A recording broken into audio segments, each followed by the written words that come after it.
¿Qué tal amigos? Soy Isidro de Aquarius MB, vuestro canal, y en este vídeo vamos a intentar explicar de una manera súper sencilla lo que es el efecto tampón en nuestro acuario. No quiere decir que vayamos a introducir tampones en él, sino que es así como se llama el efecto o buffer de cual vamos a hablar. Primeramente, antes de meternos en materia, vamos a recordar cuáles son los tres principales parámetros de nuestro acuario que siempre medimos, que por una parte son el pH, que nos dice la acidez del agua o la alcalinidad que ésta contiene. Por otra parte tenemos la dureza total o GH, que nos dice cuánta cantidad de calcio y magnesio tenemos en nuestra agua.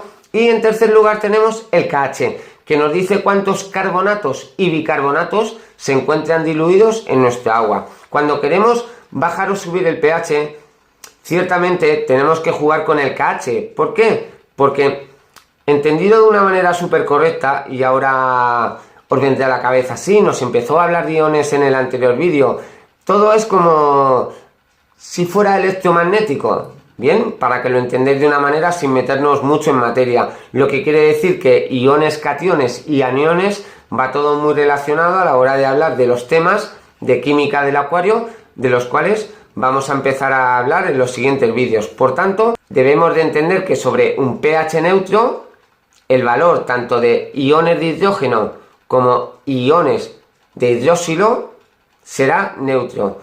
Cuanto más bajo sea el pH, más iones de hidrógeno tendremos en nuestro agua.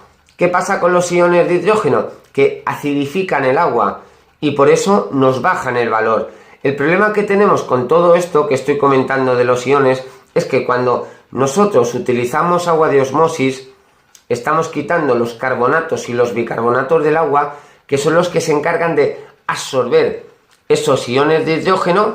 Por tanto, no dejan que el agua se acidifique y no dejan que el pH baje. Por otra parte, uno de los problemas que tenemos es al inyectar CO2, que como ya vimos en el vídeo en el cual hablamos del CO2, el CO2 al entrar en contacto con el agua se convierte también en ácido y por tanto nos baja el pH del agua. Todo ello nos lo evita, como he comentado al principio, el efecto tampón, porque los carbonatos y los bicarbonatos, como si fueran un imán, van a absorber los iones de hidrógeno y no los van a dejar que estén libres por la columna del agua. Al no tener los iones de hidrógeno libres por la columna de agua, nuestro agua no se va a acidificar y por tanto el pH no nos va a bajar.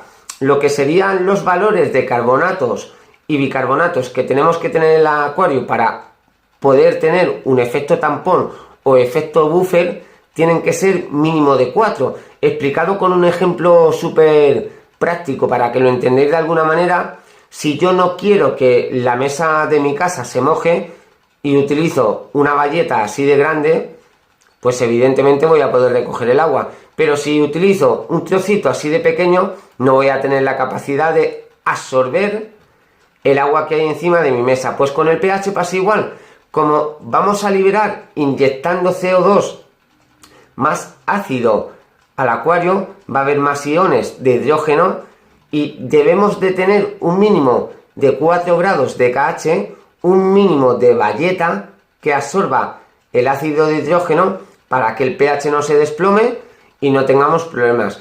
Por la parte contraria, a la hora de querer subir el pH de nuestro acuario, ¿qué tenemos que hacer? Subir el KH o dureza temporal de nuestro acuario, carbonatos y bicarbonatos, porque al subir la dureza temporal del acuario tendremos una bayeta más grande para que absorba mejor los iones de hidrógeno, el agua no se puede acidificar y por tanto el pH, en vez de bajar, suba.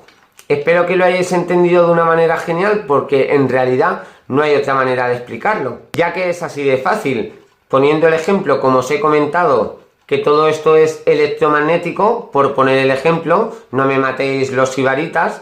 Si yo tengo iones que acidifican el agua y los carbonatos y bicarbonatos absorben esos iones, el pH no me va a bajar. Cuanto más carbonatos y bicarbonatos tenga, menos iones de hidrógeno tendré en el acuario y más alto tendré el pH. Si inyecto CO2 que nos acidifica el agua y no tengo KH suficiente en el acuario, el pH se me va a bajar y se me va a desplomar. Por tanto, si utilizo agua de osmosis, tengo que aditar carbonatos y bicarbonatos para que el efecto tampón me mantenga equilibrado el pH. Y nada más, amigos, espero que lo hayáis entendido. Sé que todo esto es un poquito lioso cuando ya te pones a hablar de iones positivos, negativos, aniones, cationes, como he dicho al principio del vídeo, pero en realidad es la química del acuario y por tanto así la debemos de entender. Y por mi parte, nada más, si tenéis algún tipo de duda o sugerencia, ya sabéis que en el cajón de comentarios la podéis dejar. Que paséis buena tarde, amigos.